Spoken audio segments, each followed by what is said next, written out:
Paria, Bubu, che stai facendo? Che stai facendo?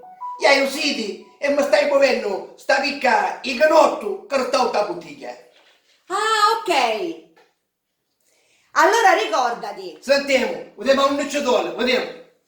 quando finisce la bottiglia, la devi schiacciare, lavare e la devi mettere nella plastica.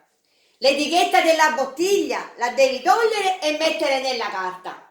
Il tappo lo devi mettere nella plastica e se il sacchetto è pieno lo devi portare nel garage dove abbiamo i contenitori della differenziata.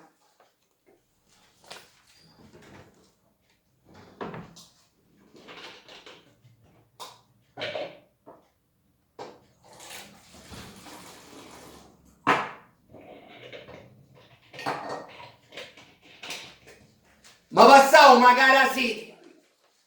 Le schiacciare, le lavare, ce lo a tappo, io tappo le metto in plastica, così ne andiamo a manovomio.